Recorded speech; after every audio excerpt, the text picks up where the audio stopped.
Hi everybody.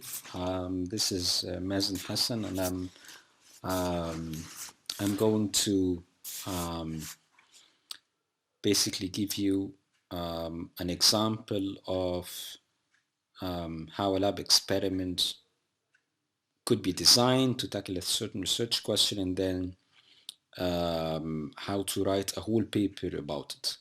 And I understand that Sara uploaded the last lecture on the public good game.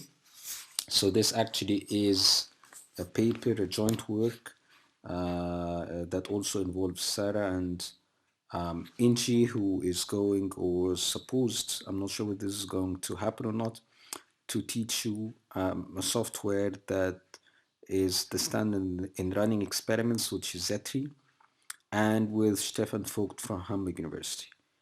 And it is a lab experiment that we already conducted on the public good game, so basically on cooperation, trying to see whether cooperation could be encouraged among Egyptians or not.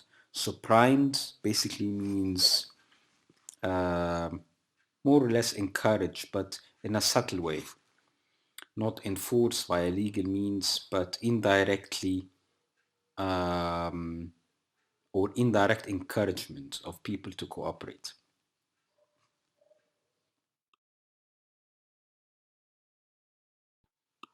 So a good paper, actually a good experimental paper, but also any paper would start with a motivation, a will دافع. So why are we actually interested in this research question? And in this, as far as this project is concerned, it was part, or it is actually part of a larger project that I am interested in, and probably also my co-authors are, which is negative social norms in Egypt. I probably talked to you briefly about it in the last lecture. So we think that we know that there are certain aspects of behavior that are enforced by society and that they have negative consequences, like distrust, cynicism, التريقة أو التهكم أو fatalism, القدرية, or religious license, which I think I talked to you about last time. And for you who are interested in social norms and how they change, either positively or negatively, there's a very nice recent book by Kassanstein on how entitled "How Change Happens," which basically sums up a long literature on how norms evolve in society. And that book is actually in the libraries of the fourth floor at FEPS if you're interested. And in our previous studies, we found basically that Egyptians comparatively do have low levels of personal distrust among themselves and also low levels of cooperation, which means that basically distrust or defection, i.e., not cooperating, is becoming more of a social norm to the extent that if you actually trust someone or if you voluntarily cooperate, you are viewed as doing the exceptional aspect of behavior here. And people would look at you strangely and.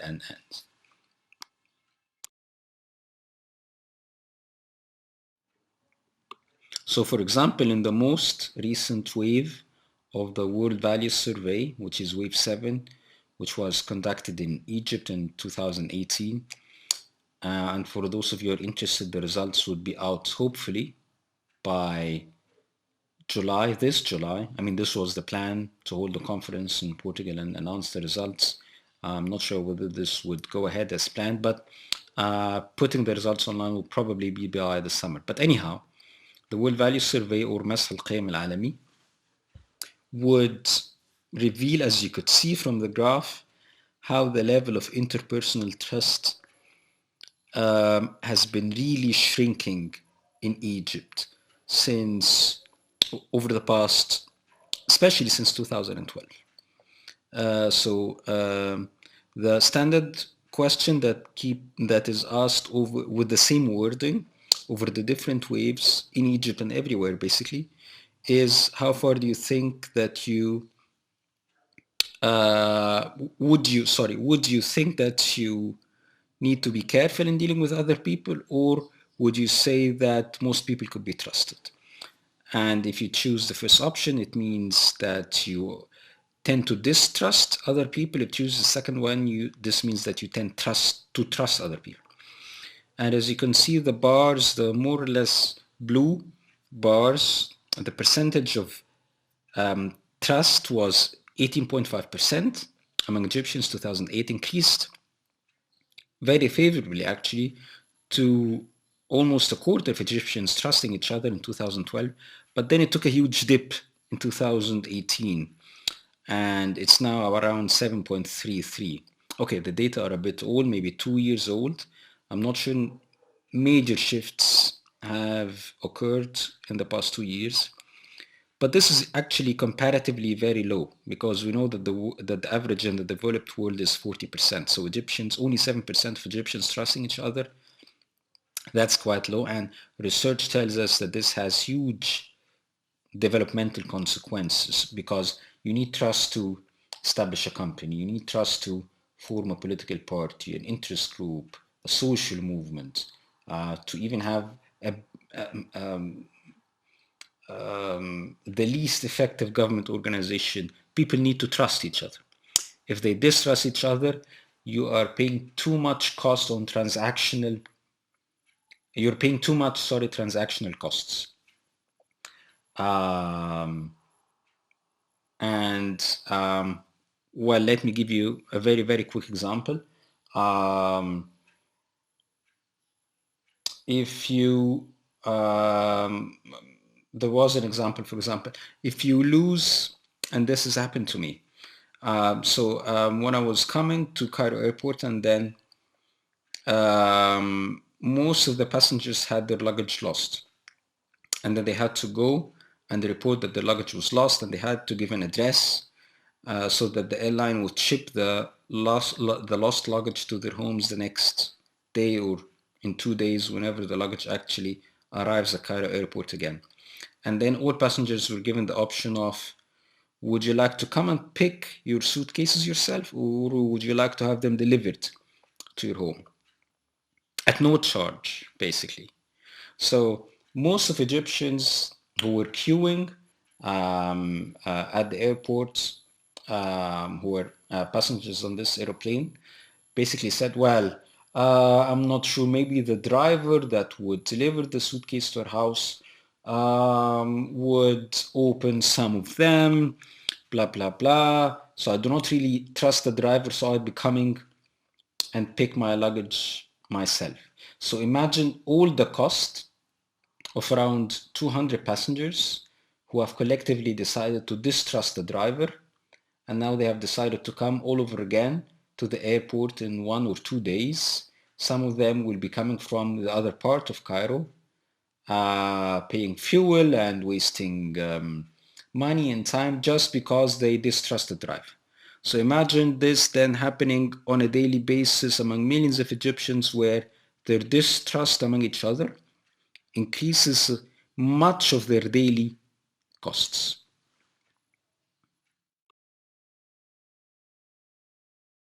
So we are still with the motivation, and it's not just about personal distrust, that's a negative social norm, but we also think that defection is a negative social norm in Egypt. This is part, and it is usually acceptable in academic research to reference your earlier work to provide motivation for your new work. So this is all the researchers involved in this paper had a previous paper in which we had many Arabs from different countries, as you could see, play the cooperation game vis-a-vis each other. And we had experiments fielded in Egypt, Tunisia, Jordan, among Syrians in Egypt, among Syrians in Jordan, and among Syrians in Syria, which was a game that was played online. because no one could actually get into Syria for the very obvious reasons.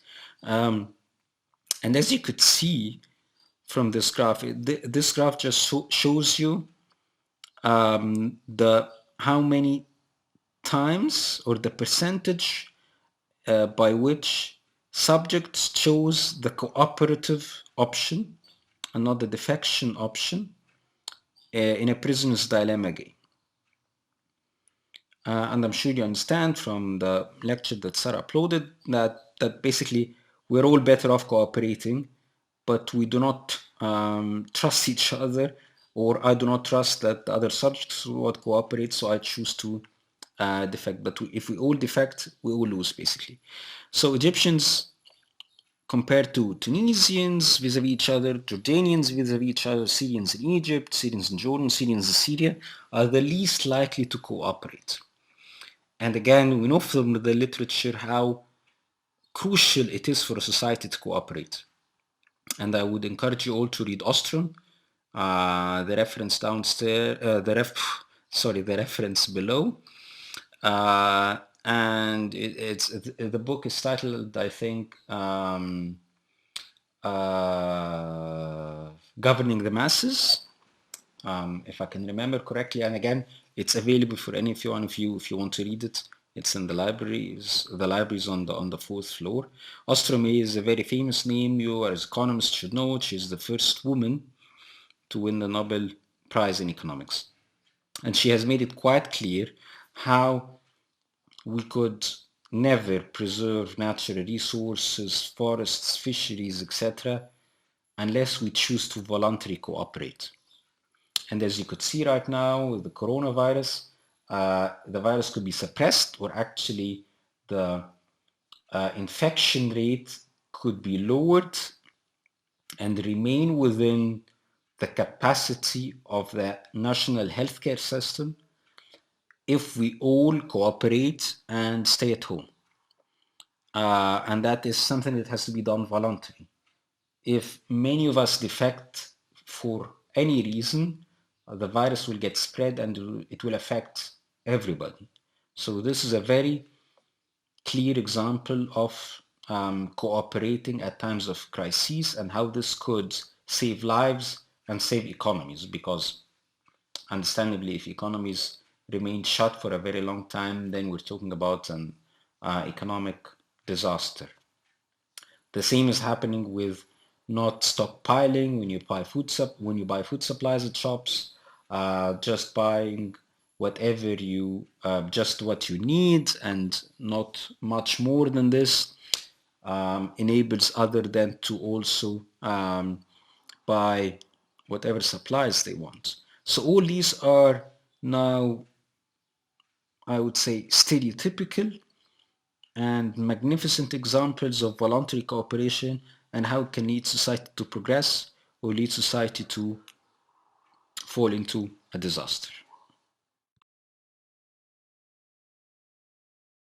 Again, still with the motivation, this is also evidence that we have from a previous project that we just published, again from the similar co-authors, on how far even citizens of a country are more or less likely to cooperate with refugees as opposed to cooperating with fellow citizens, with each other. And again, we found very interesting results that Egyptians are actually more likely to cooperate with refugees residing in Egypt. Actually, they chose the cooperative option 65% of the time than when they're playing vis-a-vis fellow nationals, Egyptians. So they and when playing against Egyptians, they chose the cooperative option only 40% of the time, and the refugees here were mainly Syrians residing in Egypt. So again, this raised alarm bells to all of us, and we thought that if you choose to cooperate with the refugee more than a fellow national, then there must be real tendency to defect when Egyptians deal with each other.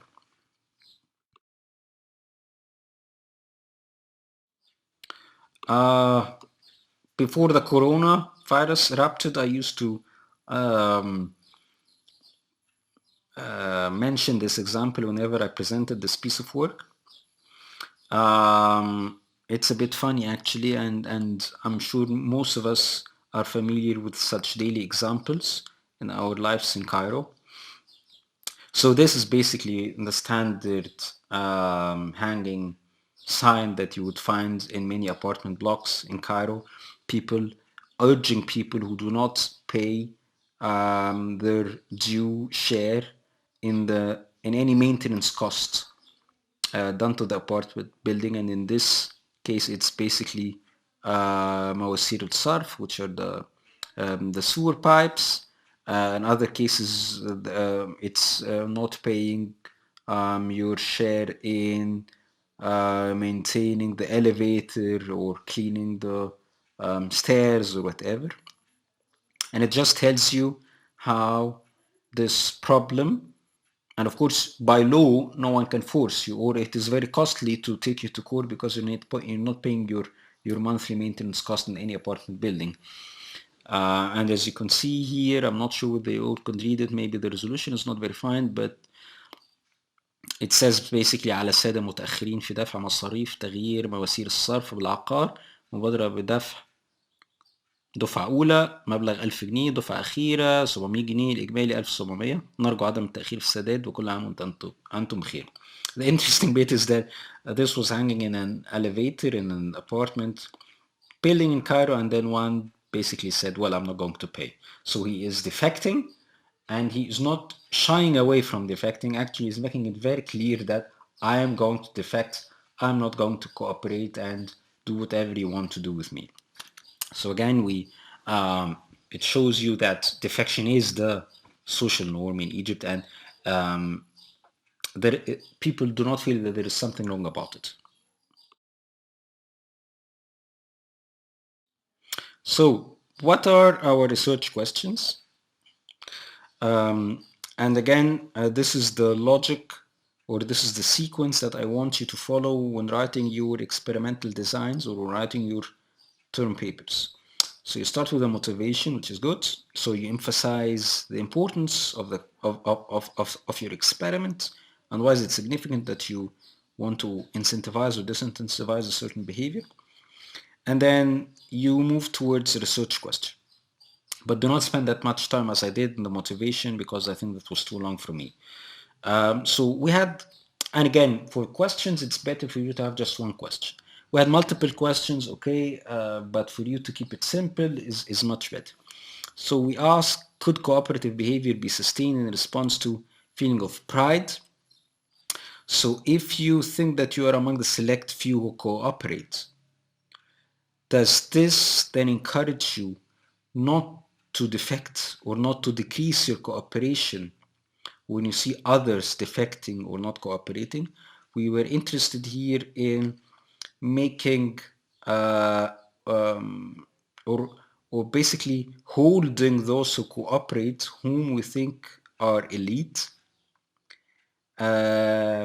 encouraging them to continue to cooperate by instilling a feeling of pride among them. So would this make them sustain their cooperation levels or not?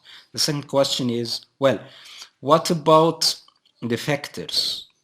Can we move them a little bit from being defectors to cooperators if they get punished, but not materially punished? And I hope you understand that punishment here is not by any means physical punishment from the previous lecture, but punishment here is, there is material punishment, which is taking some money of the payoffs or taking some of the payoffs of another subject, but we wanted to test non-material punishment. So if they get a message of religious content or nationalistic / patriotic content, or a message that tells them the magnitude of the social harm they caused because they defected, would they respond to any of these messages and flip from being defectors to cooperators afterwards or not? And then we also wanted to ask, well, if we give Egyptians these 3 non-material punishment tools and ask them to punish defectors, which one they would choose? Which again was quite an interesting question to us. Which message Egyptians think would be most effective in punishing defectors? So the third part, usually after the motivation and the question, is the theory. And this is where I want you to spend some time and some words in your research papers. The theory needs to be strong. It is always a common mistake to do when doing a quantitative or experimental paper that you focus on the design but you forget the theory. An experimental design is nothing without a good theory, where you have to consult the literature and really make an argument for why we should expect to see results in response to your interventions. So this is the first intervention and basically the first hypothesis, which, as I told you, pride. So we wanted to trigger a feeling of pride. That one is among the select few, and nukhba. Okay, you're among the cooperative elite. And wanted to see whether this would make you sustain your contributions in the public good gain, even if you're faced by as many defectors as you could. And there is a lot of evidence in the literature, and you could consult the references here, that basically, well, if you have done something good, if you have done something that gives you a good feeling about yourself, you do not want to disappoint yourself or others in subsequent rounds. You would want to stick to the same good behavior. You're more likely to stick to the same good behavior afterwards. Of course, there are contradictory theories here, because there are opposing theories basically on ethical licensing, which means that which say that if you've done something good, then you're more likely to do something bad afterwards, because you think you have licensed yourself by the good deed to do something bad. But again, the literature is not very much settled, and there is evidence on both theories. But we also know from behavioral sciences that ego drives behavior. And we usually want to do things that make us feel good about ourselves. So if we feel and if we get recognition that we've done something good, i.e. cooperating or putting more points in the public pool, then we're more likely not to decrease very much that amount in later periods. And this is the whole, for example, point behind if someone, a famous businessman donates to a university, then you basically give or put a sign or name that hall or name that theater after that famous businessman. And again, the idea here is that if you instill a feeling of pride among those people, then they're more likely to continue to donate, for example.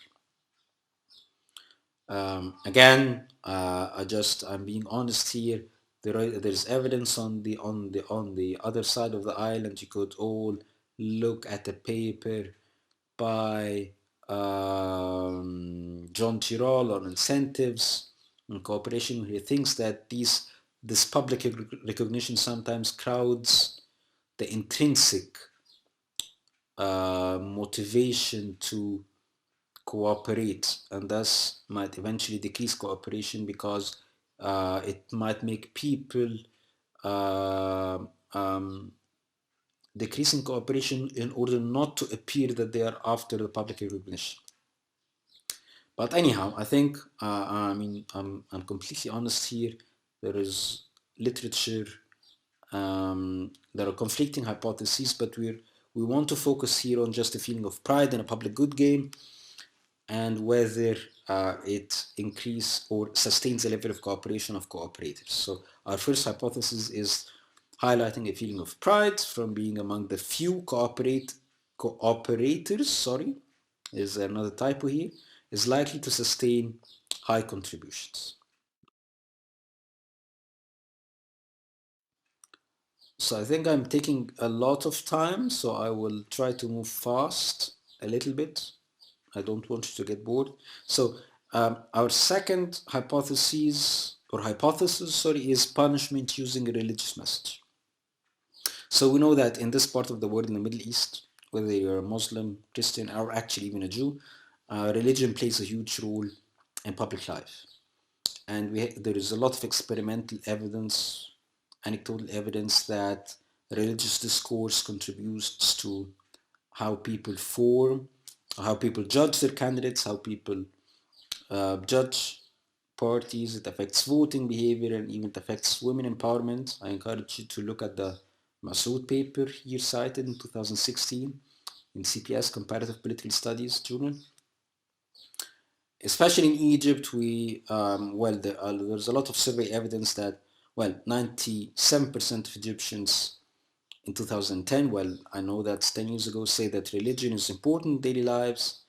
Religious leaders are continuously in almost all surveys the most trusted leaders in society, average support 3/4.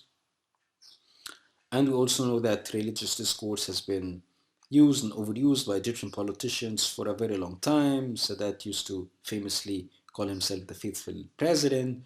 When Nasser wanted to energize people in the 1956 war, he chose to go to Al Azhar Mosque and preach people there, etc., etc. So we wanted to see whether people would respond to a religious discourse, al-khitab al-dini, that asks them to turn their defection into cooperation.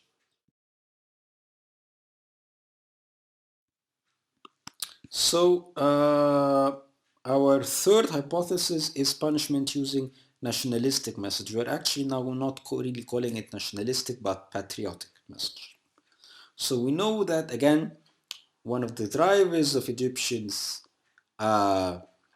behavior and judgments is, what we'd call love of country. Okay, and there is evidence that people do sacrifice individual gains for their countries based on many mechanisms. One of them, basically is that we all are social animals and there is a need in each one of us for shared identity. We want, we feel more secure and we want to engage and interact with people who belong to our same culture. So, and then we have this leads to a feeling to defend our fellow citizens, etc. Another mechanism is that, ethnicity, especially if you're a nation that is not really ethnically diverse, is only an extension of next of kin. So you are more likely to favor your next of kin, your families, your extended families, and therefore also your ethnicity, and then your nation if it is largely based on a solid ethnicity. But then there are also rational choice mechanisms, which is basically, well, uh, because you are engaged in many social interaction situations on a daily basis, and it's very difficult to uh, uh, uh, um, uh, um, uh, calculate self-interest in each occasion. So you take ethnicity or you take belong to the same social group as the precursor for you to determine that this is in my interest because it's in the interest of my group, etc. It is basically a theory coming out from um, evolutionary theory, um, which is, I mean, more or less sociobiological literature here. But we do know that emotions play a huge role actually in making people, soldiers, even sacrifice for their own countries. So we wanted to check again whether uh, punishment emphasizing a nationalistic message would decrease defection or not. So this is our fourth hypothesis. We really wanted to see whether, well, you might choose to defect or distrust, but if you know the huge negative consequences on society from your negative behavior, maybe you would reconsider in subsequent situations or in future situations, and you're less likely to defect, more likely to cooperate. So imagine people now stockpiling food at supermarkets. If you just tell them that yesterday there was a very old person who came to buy uh, essential food for him and for his wife, who was also very old and sick, but you could not find anything because everything was taken. Then you're confronting that stockpiler with the social harm on society of his or her behavior. Maybe he or she then would stockpile less frequently in the future. So that's basically this hypothesis, which is the fourth hypothesis. So we wanted to emphasize the social harm caused by non-cooperation. We wanted to make people feel socially guilty, not legally guilty, of course, they're not breaking any law, but socially guilty, given their non-cooperative behavior. I wanted to see whether this would then turn them from defectors to cooperators in the future. So we now move to the experimental design itself, and this is the fourth section of any experimental paper. And this is basically where you would stop in your term papers. So you outline the experimental design and that's it. So again, because not everyone takes experiments for granted, you have to basically explain why you're using this methodology and not a survey, not interviews, etc. And this is a part where you would basically cite um, there are standard arguments that get cited here. Basically that there is a lot of social desirability in these aspects of behavior, so trust, cooperation, etc. If you ask a direct question in a survey, then people would lie and say they cooperate or trust. Remember the discussion we had in the last lecture before teaching was suspended? So the beauty about the experimental approach is that it really abstracts this behavior, and people or subjects who take part in the experiment do not know exactly that this is testing cooperation or trust or. The good thing again about experiments is that they measure behavior. They do not, and behavior is much more valid than just an answers to a simple survey question. So this is basically why we usually choose cooperation. And again, if you already have a game that is valid, approved, that is measuring this phenomena, which is the public good game in our example, then it's good. So you don't have to argue about the validity of your measure because it's a standard and valid measure. So this is, and then you'd have to explain in your papers the details of the game. In our example, it's a standard public good game. So just explain very simply the different payoffs and maybe a simple equation why it is much better for subjects if all of them cooperate, etc., etc. So I'm not going to spend much details on this because I know this has been explained in the last slides.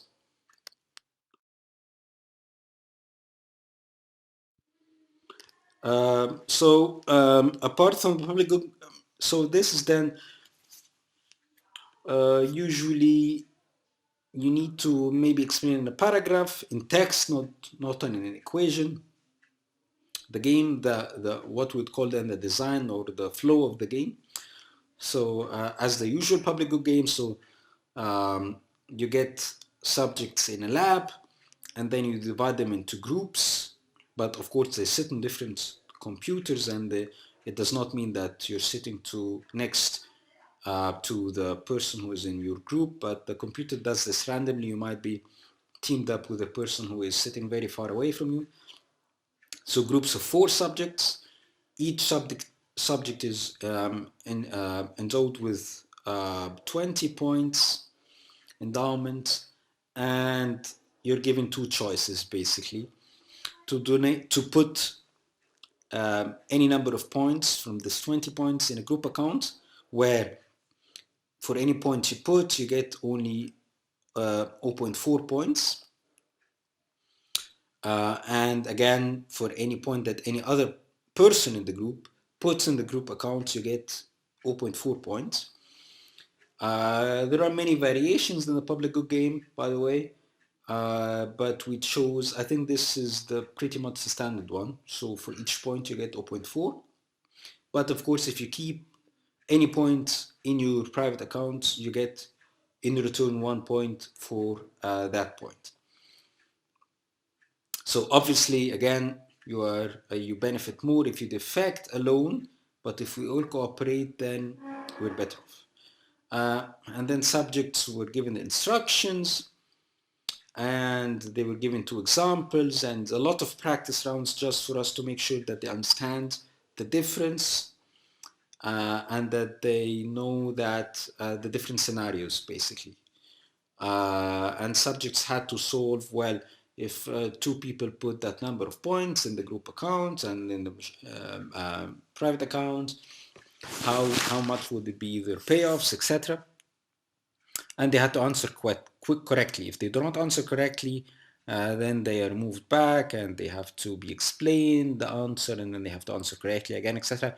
We just wanted to make sure that everyone understands what the choices are in order for us to guarantee that then would be an informed judgment about their behaviors afterwards. And then subjects in the real game afterwards, they were playing 10 rounds. In each round, they had to do this decision once, but then there was a probability of termination after round 8. So they did not know exactly at which point the whole experiment would end for them.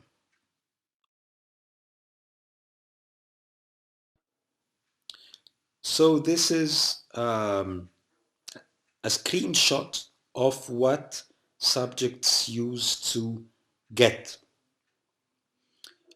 So on the left-hand side, you would see, of course, the experiment was run in Arabic. If you run an experiment in Egypt, then you would run it in Arabic. So just an Arabic translation of what the public good game that I explained 2 slides ago. So you have private account, public account. In the private account, you get 1 point for every 1 point. In the public account, you get 0.4 points for every 1 point. And then we ask them, so how many points you want to put in the public account? And then on the right-hand side, after they make the decision, as you could see, they get the results. So you put how many points in each account, and then you get how many points because others have put how many points. And this program is the Z3 program, which, well, Inji was supposed to teach you how to design an experiment using it. I'm not sure this is going to be possible now with the suspension of teaching, but let's see how it goes. Maybe we'll ask her to put again an online tutorial for you. I'll have to discuss this with Sara, but anyhow, it's a very, very simple software, and as you could see, the interface is neutral with no graphics whatsoever, because again, this is good for experiments. You do not want to affect the decisions by the subjects by any flamboyant interfaces or something like this. So this is the first treatment, which is the prior treatment. And then in this treatment, the 2 highest contributors get this message. Again, in Arabic, I'm just translating it in English because it's a paper that is being presented at international conferences and hopefully will be published in an English journal. So after each round, the two highest contributors get the following message. بالعربي بقى بما ان احنا كلنا مصريين، لقد كنت من أكثر أعضاء المجموعة الذين وضعوا نقاط في حساب المجموعة في هذه الجولة.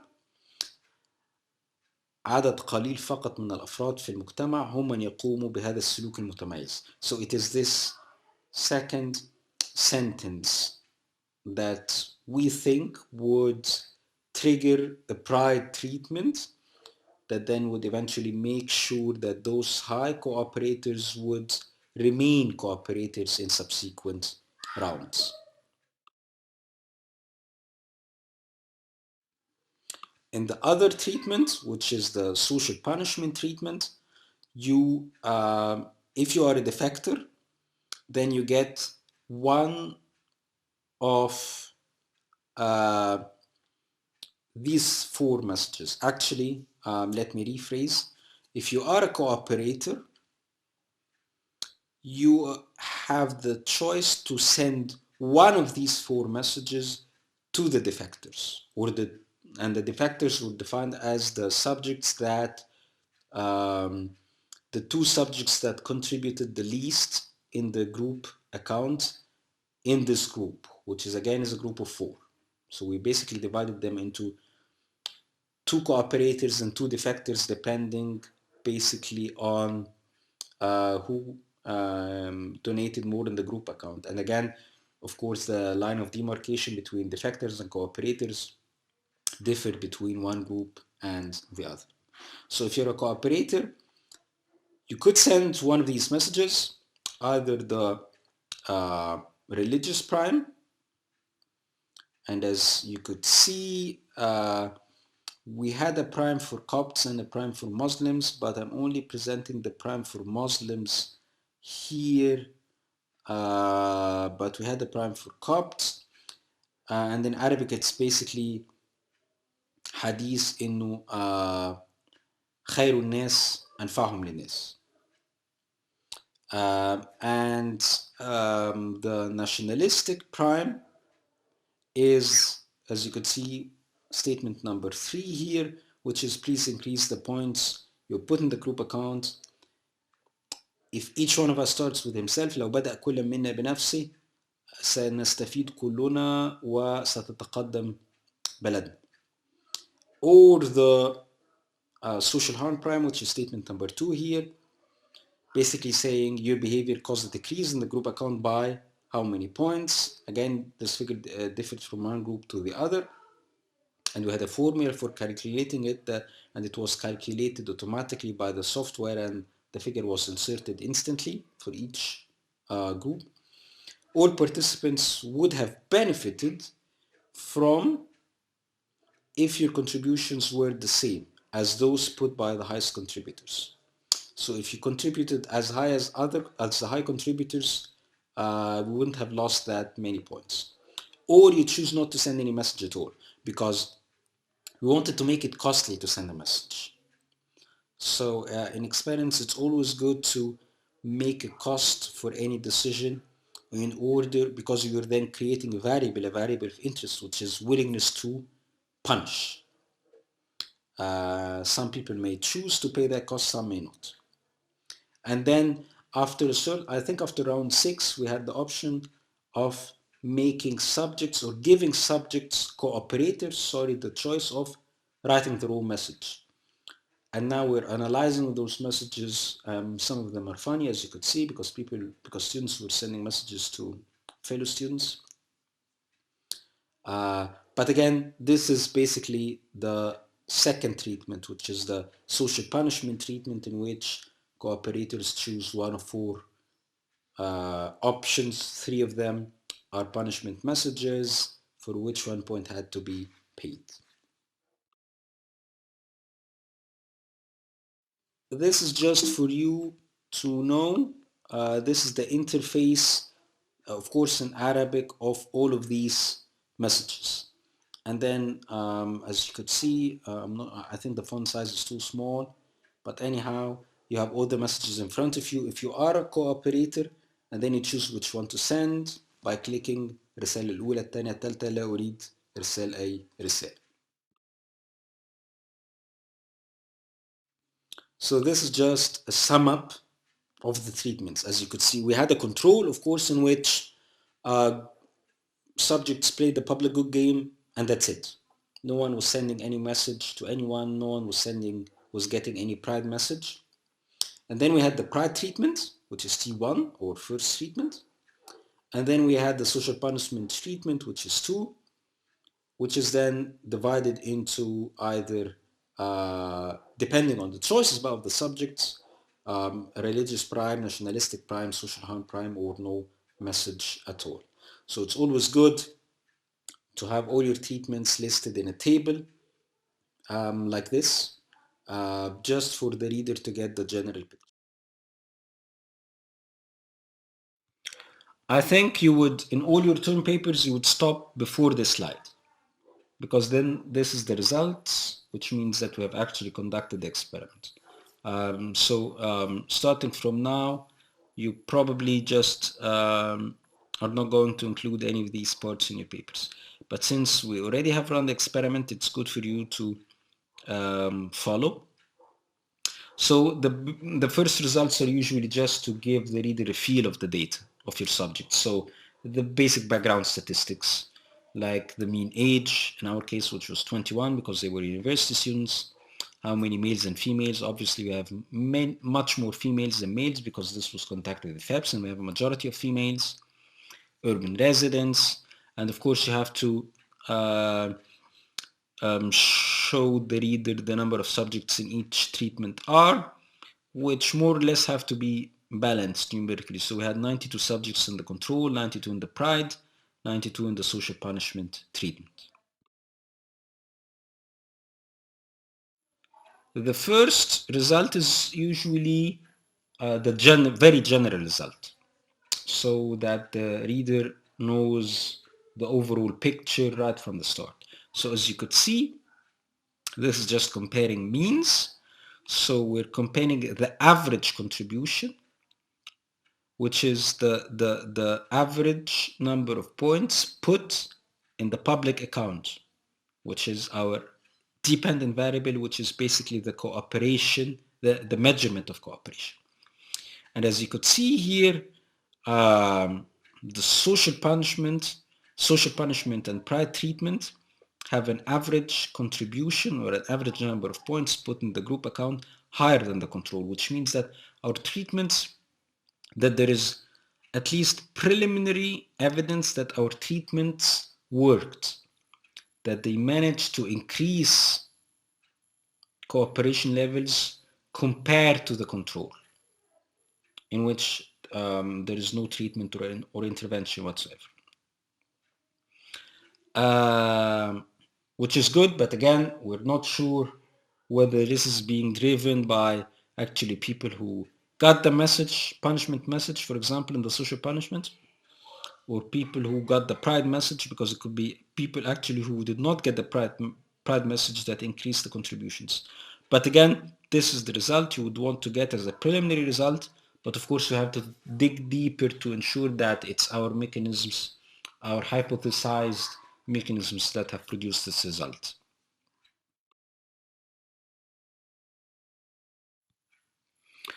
This is just a timeline of the average contributions in the groups per treatment per round, which is good because then you would see usually in the standard public good game, cooperation game, you start to see cooperation decreasing over time up till the end. Because if punishment does not exist, it doesn't really make sense to cooperate, and people then grasp the idea that, well, many people are defecting, so why should I be the one who is cooperating? So an increasing number of people start to defect, which you see here in the control, which is the green line. And in all other lines, more or less also, it's the same trend. So this gives us confidence that nothing hugely problematic is going on, because this is the trend. We should expect. Of course, there is an anomaly, there is an exception in round 8 that a sudden increase in the green line, which is the control, happening, which we till now fail to understand, but we hope to. But it's exception. This runs contrary to the standard public good game. Otherwise, everything looks more or less the same.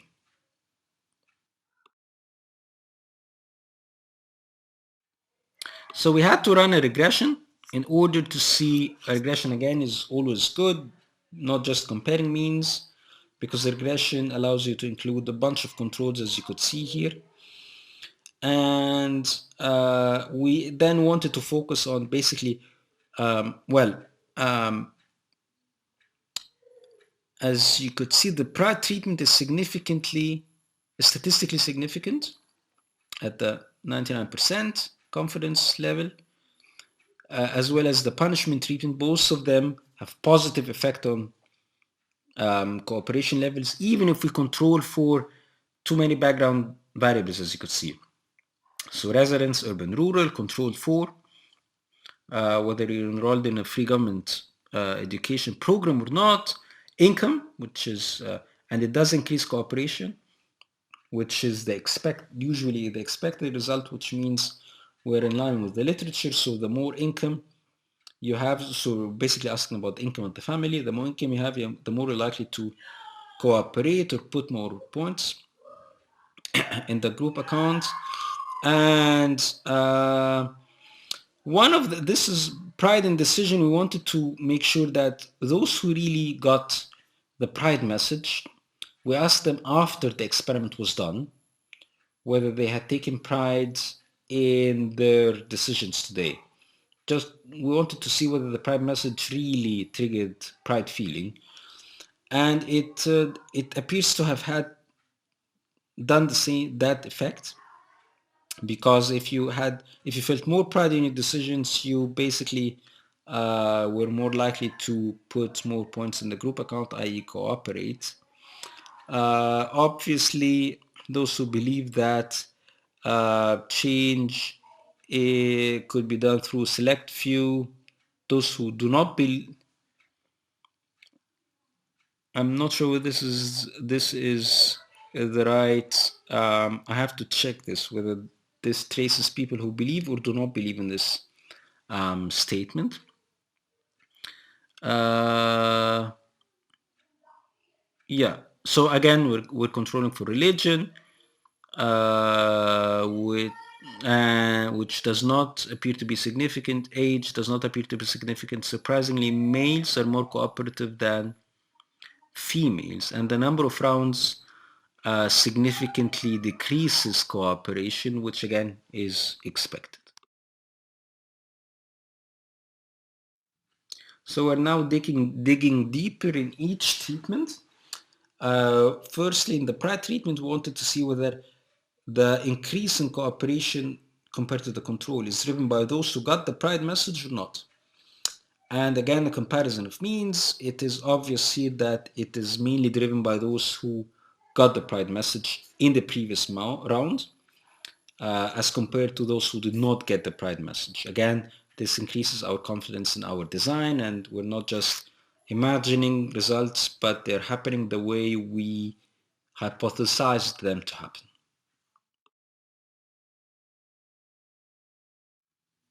And we do the same thing for the social punishment treatment. So again, we want to make sure that it is those who receive the message, as opposed to those who did not receive the punishment message, are the ones who increase their cooperation.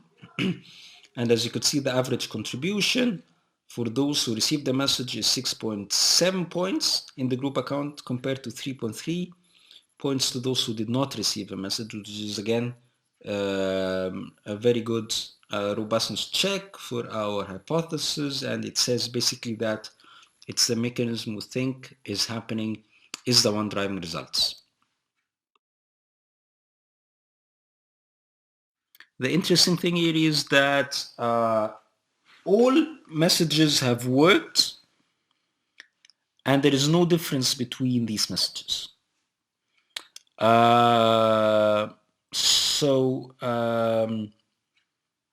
If you compare all these bars with the no message, you would see that they have increased the average contribution, even the customized message, as you could see. But there is really no message that, or no prime or no discourse that is much more effective than the rest. All of them are equally effective. So I'm not going to go into many of the regression tables and robustness checks. For you, this is just an example. So the final slide here is the conclusion, is that we did observe that the prior treatment helps cooperators resist the social pressure, of non-cooperation. Our nationalistic, religious, and social harm messages did work also in flipping some defectors from being defectors to cooperators. And that's it, basically. So I would like to end here again. This is just to give you an example of how you how you design an experiment using an already standard game, which is a public good game, to measure cooperation. But you use it to answer a big question. And again, as I told you in the previous lecture, I'm sure that